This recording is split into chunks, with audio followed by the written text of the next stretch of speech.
بسم اللہ الرحمن الرحیم۔ السلام علیکم۔ آج ہم ایک سلسلہ سٹارٹ کرنے لگے ہیں جو کہ آپ صلی اللہ علیہ وآلہ وسلم کے معجزات کا احاطہ کرے گا، اور ہم آپ صلی اللہ علیہ وآلہ وسلم کی زندگی میں ظہور پذیر ہونے والے تمام معجزات کو تفصیل کے ساتھ بیان کریں گے۔ سب سے پہلے ہم معجزے کو سمجھتے ہیں کہ معجزہ کسے کہتے ہیں۔ انبیاء کرام کی صداقت اور دلیل کے اظہار کے لیے جو چیز خارق عادت ظاہر ہو اسے معجزہ کہتے ہیں، اور معجزہ کسی بھی نبی کی صداقت کی علامت ہوتا ہے، نشان خداوندی ہے۔ لیکن یہ بات اور معجزہ کسی بھی نبی کی صداقت کی علامت ہوتا ہے اور نشان خداوندی ہے، لیکن یہ بات لازم نہیں کہ معجزہ خلاف عادت ہو، یعنی ظاہری علت اور اسباب کے خلاف واقع ہو، وگرنہ تو کفار یہ کہہ سکتے ہیں کہ اس خلاف عادت بات کا سبب فلاں چیز ہے، اور ایسا تو اکثر عادتاً ہوا کرتا ہے۔ چنانچہ معجزے کے لیے لازم ہے کہ وہ ظاہری علت اور اسباب سے بالا ہو تاکہ کفار اس کو تسلیم کرنے پر مجبور ہو جائیں، اور ایسی علت اور اسباب جو بظاہر ممکن نہ ہو یہ انبیاء کرام کی جانب سے وقوع ہوتے ہیں۔ اللہ عز و جل کی عطا ہے، اور انبیاء کرام علیہ السلام اپنے معجزات میں اللہ عز و جل کی توفیق سے خود مختار ہے۔ معجزے کی 4 اقسام ہیں۔ علماء حق معجزے کی 4 اقسام بیان فرماتے ہیں۔ معجزے کی پہلی قسم یہ ہے کہ وہ ظاہری اسباب و عادات کے بالکل خلاف ہو، جیسے کہ حضور نبی کریم صلی اللہ علیہ وآلہ وسلم نے چاند کو 2 ٹکڑے کیا، اور حضرت عیسیٰ مردوں کو زندہ کرتے تھے، یا حضرت موسیٰ علیہ السلام کا اعضاء سانپ بن کر دوسرے سانپوں کو نگل گیا تھا۔ معجزے کی دوسری قسم یہ ہے کہ ایسی عادات جو خلاف عادت نہ ہوں مگر کسی خاص وقت اور موقع پر نبی کی جانب سے اس کی آنیت کے لیے وقوع پذیر ہوں، جیسے غزوہ بدر میں 313 جانثاروں کا 1000 کفار پر حاوی ہونا، یا پھر غزوہ احزاب کے موقع پر آندھی کا چلنا، اور یہ سب بھی معجزہ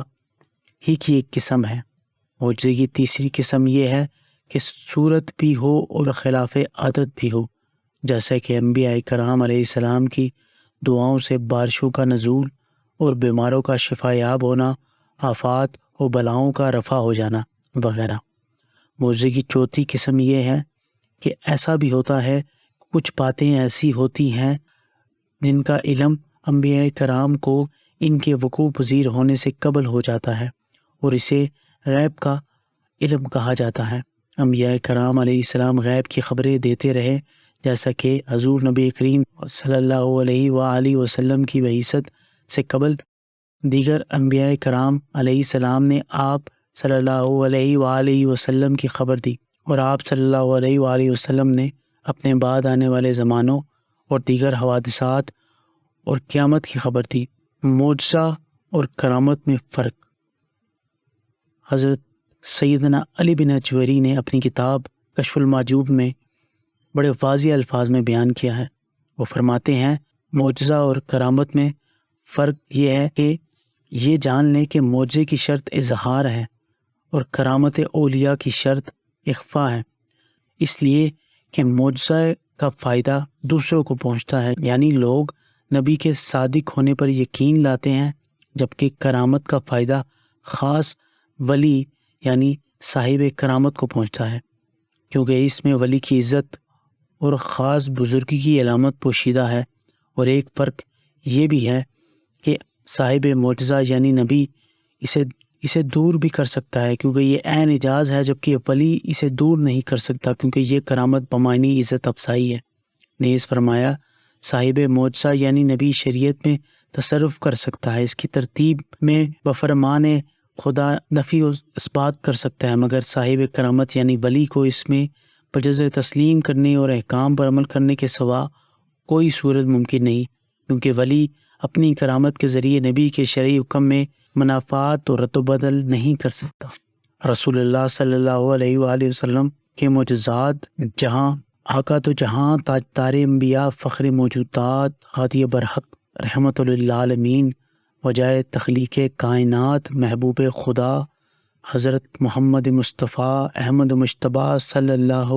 علیہ وآلہ وسلم کو اللہ عز و جل نے حق کے ساتھ مبعوث فرمایا۔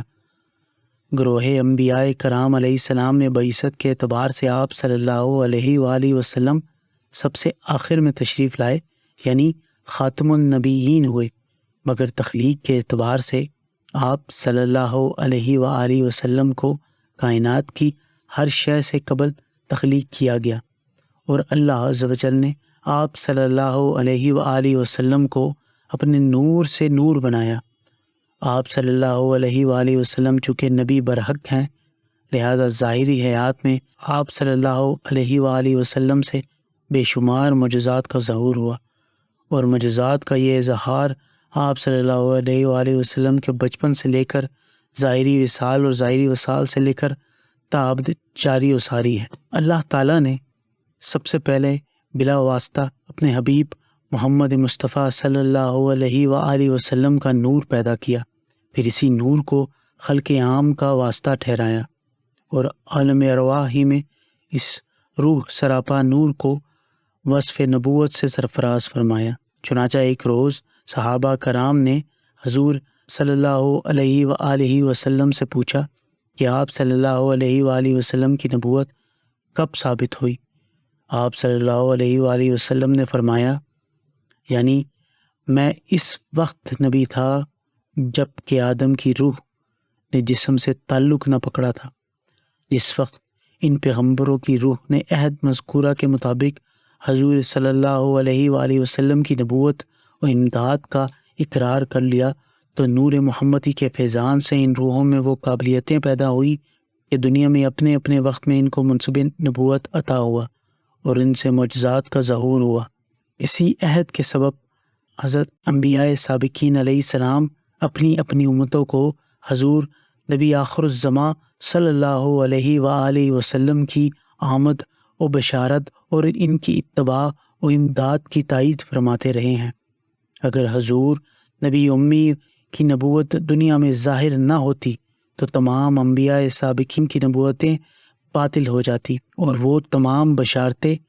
ناتمام رہ جاتی۔ بس دنیا میں حضور اقدس صلی اللہ علیہ وآلہ وسلم کی تشریف آوری نے تمام انبیاء سابقین کی نبوتوں کی تصدیق فرمایا تھی، جس طرح نبی کریم صلی اللہ علیہ وآلہ وسلم جا بالحق و صدق المرسلین کا نور از بحر منبع انوار انبیاء تھا، اسی طرح آپ کے جسم اطہر کا مادہ بھی لطیف ترین اشیاء سے تھا۔ چنانچہ حضرت کعبہ احبار سے منقول ہے کہ جب اللہ تعالیٰ نے حضرت محمد صلی اللہ علیہ وآلہ وسلم کو پیدا کرنا چاہا تو جبرائیل کو حکم دیا کہ سفید مٹی لاؤ۔ بس جبرائیل بحیثیت کے فرشتوں کے ساتھ اترے اور حضرت کی قبر شریف کی جگہ سے مٹھی پر خاک سفید چمکتی دمکتی اٹھا لائے، پھر وہ پشت خاک سفید بحیثیت کے چشمے تسنیم کے پانی سے گوندی گئی، یہاں تک کہ سفید موتی کی مانند ہو گئی۔ اس کی بڑی شعاع تھی، بعض فرشتے اسے لے کر عرش و کرسی کے گرد اور آسمانوں اور زمینوں میں پھرے، یہاں تک کہ تمام فرشتوں نے آپ روح انوار و مائع اطہر کو آدم علیہ السلام کی پیدائش سے پہلے پہچان لیا۔ جب اللہ تعالیٰ نے حضرت آدم علیہ السلام کو پیدا کیا تو اپنے حبیب پاک کے نور کو ان کی پشت مبارک میں بطور ویت رکھا۔ اس نور کے انوار ان کی پیشانی میں یوں نمایاں تھے جیسے آفتاب، آسمان اور چاند اندھیری رات میں، اور ان سے عہد لیا گیا کہ یہ نور انوار پاک پشتوں سے پاک رحموں میں منتقل ہوا کرے۔ اسی واسطے جب وہ حضرت حوا علیہ السلام سے مقاربت کا ارادہ کرتے تو انہیں پاکیزہ ہونے کی تائید فرماتے، یہاں تک کہ وہ نور حضرت حوا علیہ السلام کے رحم پاک میں منتقل ہو گیا۔ اس وقت وہ انوار حضرت آدم علیہ السلام کی پیشانی میں تھے، حضرت حوا کی پیشانی میں نمودار ہوئے۔ ایام حمل میں حضرت آدم علیہ السلام نے بادب تعظیم حضرت حوا سے مقاربت ترک کر دی، یہاں تک کہ حضرت شیس علیہ السلام پیدا ہوئے تو وہ نور ان کی پشت میں منتقل ہو گیا۔ یہ حضور صلی اللہ علیہ وآلہ وسلم کا معجزہ تھا کہ حضرت شیس علیہ السلام اکیلے پیدا ہوئے۔ آپ کے بعد ایک بدن میں جوڑا لڑکا اور لڑکی پیدا ہوتا رہا۔ اس طرح یہ نور پاک پشتوں سے پاک رحموں میں منتقل ہوتا ہوا حضور صلی اللہ علیہ وآلہ وسلم کے والد ماجد حضرت عبداللہ تک پہنچا، اور جمعے کی رات کو آپ صلی اللہ علیہ وآلہ وسلم کی والدہ ماجدہ حضرت آمنہ کے رحم پاک میں منتقل ہوا۔ اسی نور کے پاک و صاف رکھنے کے لیے اللہ تعالی حضرت کے تمام آباء و اجداد امہات کو شرک و کفر کی نجاست اور زنا کی آلودگی سے پاک رکھا۔ اسی نور کے ذریعے سے حضرت کے تمام آباء و اجداد نہایت حسین مرجع اخلاق تھے۔ اسی نور کی برکت سے حضرت آدم علیہ السلام ملائکہ کے مسجود بنے۔ اسی نور کے وسیلے سے ان کی توبہ قبول ہوئی۔ اسی نور کی برکت سے حضرت نوح علیہ السلام کی کشتی طوفان میں غرق ہونے سے بچی۔ اسی نور کی برکت سے حضرت ابراہیم علیہ السلام پر آتش نمرود گلزار ہو گئی، اور اسی نور کے توفیل سے حضرت انبیاء سابقین علیہ نبیین علیہ صلوات و تسلیمات پر اللہ تعالیٰ کی عنایات بے غائب ہوئی۔ جب حضرت صلی اللہ علیہ وآلہ وسلم غزوہ تبوک سے واپس تشریف لائے تو حضرت عباس نے حضور صلی اللہ علیہ وآلہ وسلم کی اجازت سے آپ کی مدح میں چند اشعار عرض کیے، جن میں مذکور ہے کہ کشتی کا طوفان سے بچنا، حضرت ابراہیم علیہ السلام پر آتش نمرود کا گلزار ہو جانا حضور صلی اللہ علیہ وآلہ وسلم کے نور ہی کی برکت سے تھا۔ حضرت امام الائمہ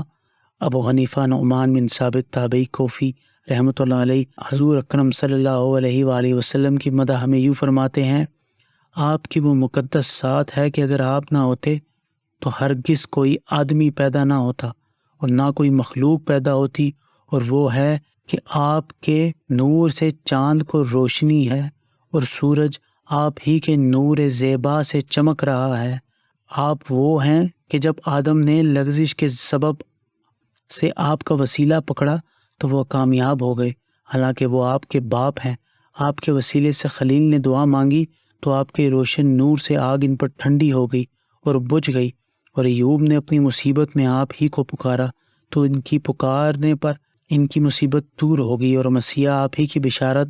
اور آپ ہی کی صفات حسنہ کی خبر دیتے اور آپ کی مدح کرتے ہو۔ اسی طرح موسیٰ آپ کا وسیلہ پکڑنے والے اور قیامت میں آپ کے سبزہ زار میں پناہ لینے والے ہیں۔ انبیاء اور مخلوقات میں سے ہر مخلوق اور پیغمبر اور فرشتے آپ کے جھنڈے تلے ہوں گے۔